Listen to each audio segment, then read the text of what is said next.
What's up, guys? Barry Gaming here, back with some more Idle Heroes, and today we're going to talk about something I've been wanting to go over for a while, but of course it doesn't impact too many players, so didn't make a big priority, but that is the Ormus Workshop event. So this is for the people who are in the later game that have been using up their artifacts, getting extra copies. I mean, we can take a look at our bags right here. We have extra demon bells, we got extra antlers canes, and a ton of these Punisher staffs that we just don't use.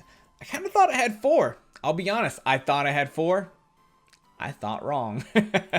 You know, we should probably check one more time before we do it. But let's go into the Ormus Workshop. So, in order to make your upgraded artifacts, you need this currency right here. So, you need to be able to, what is it actually called? Let's check real quick. What is it called? It is called Artifact Essence. Real easy. Not dust, but essence. So this is different than the dust you get from destroying and upgrading other artifacts.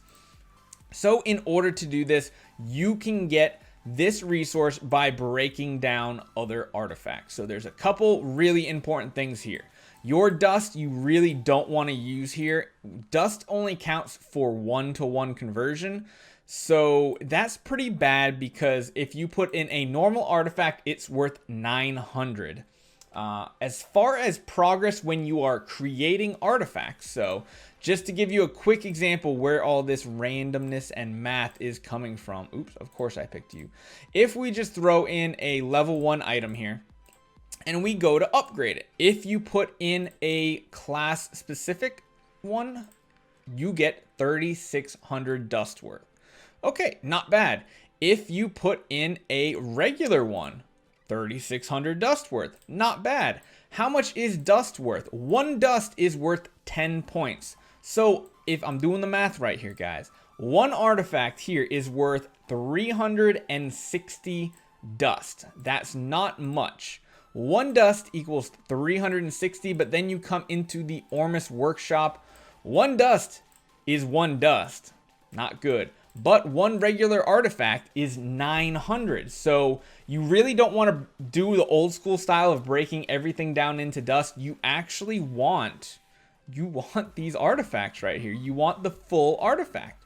And what's better than that is, let alone when this artifact right here, this Nail of Destiny, is used for artifact fodder, it's only worth about a third of it, a third of the value, a little bit more than that. But the other great thing is when you come in here to these exclusive artifacts, they are worth 3,600. They are worth an absolute ton of artifact essence.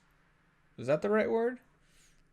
Hold on, I need to get this right. I need to not do berry things. Yes, artifact essence. Okay, so yeah, what you really want to do, and let's just double check to see if we have any more shards in the bag. No, we don't. But whenever you have these orange exclusive artifacts, they are going to be very big for Ormus Workshop if and when you get to the later stages of the game.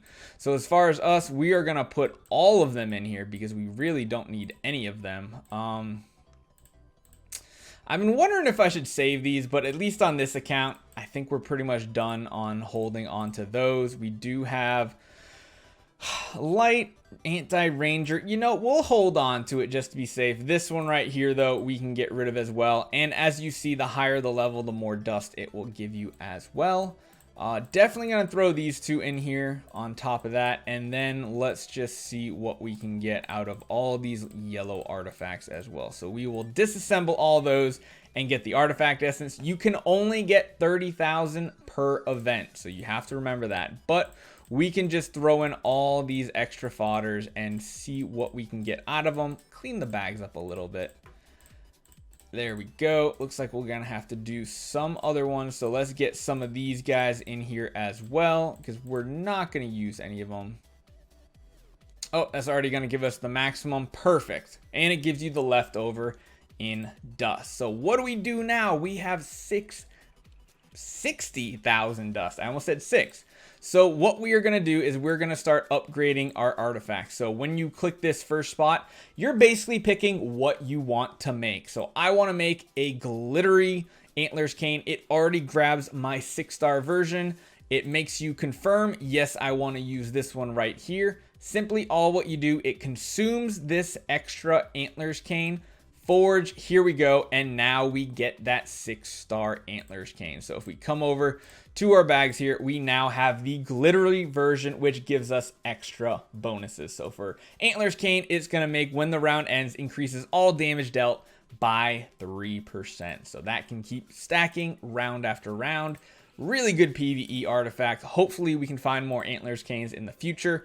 But the next one we want to upgrade is the Punisher staff. So this one right here, all we have are fully upgraded Punishers. So I don't know. I guess this is a learning experience for us. What happens when we forge it? You get extra dust. So that is really, really good. But we want to take that Punisher staff to tier 2. What you do, you now have your tier 1 staff in here, and again you need to pick another baseline version of it, and then you just destroy it once again. So that gave us the tier 2, and you'll see right here in the bag we got the tier 2 version. Now this one, when you crit, it deals extra damage by a certain percent based on the level.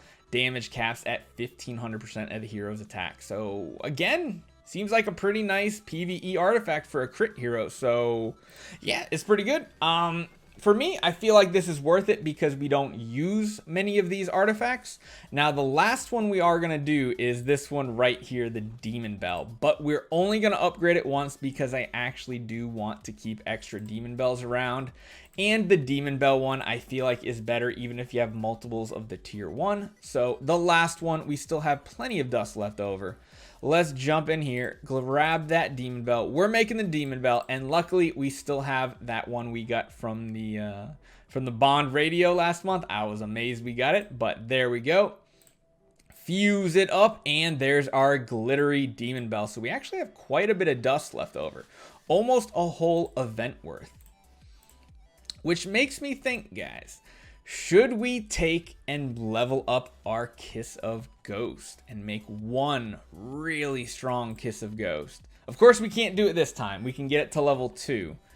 But, I mean, we're starting our purple collection here, that's for sure.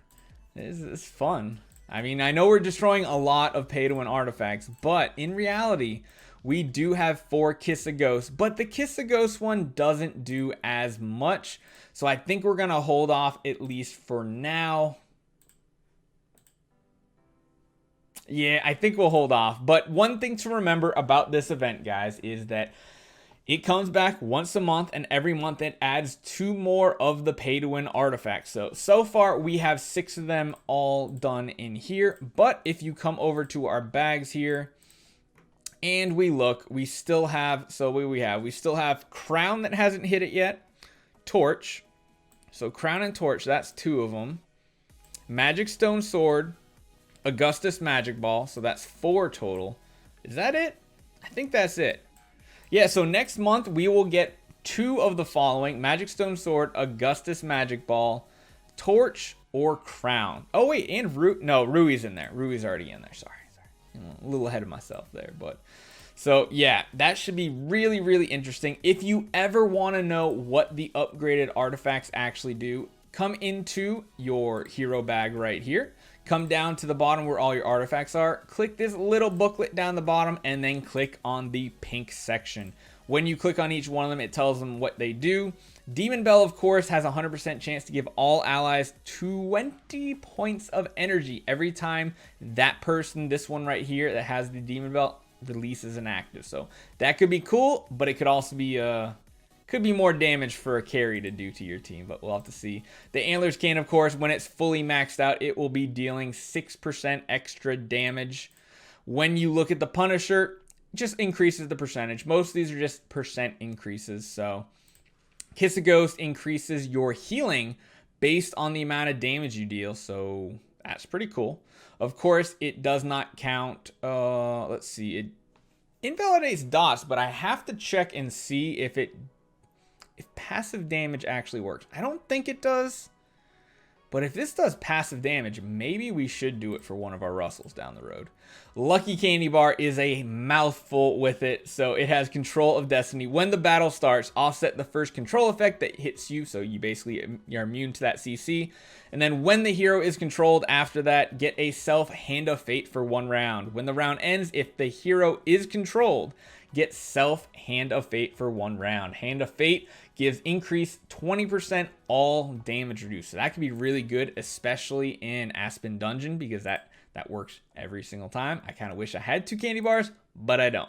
And the last one right now, Rui Scepter, it offsets the target 30% of control immunity. So basically rips through targets because you're already getting control precision, which increases your chance of actually controlling the target, and then control immunity offset basically lowers their immunity to crowd control. So yeah, overall, I think we're going to have some fun. As soon as we can get more pay-to-win artifacts, we will be doing it and showing it to you guys. But that is pretty much Ormus event. I know a lot of you guys probably aren't even going to touch this, but it is something I wanted to talk about and let you guys know, because we will be testing with them as well to see how well they perform. So definitely look forward to that tomorrow. But hopefully you guys enjoy this one. Hopefully it's a little informative, even if you're nowhere near at this point in the game.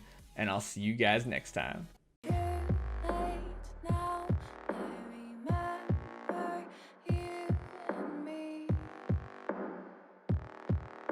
Okay.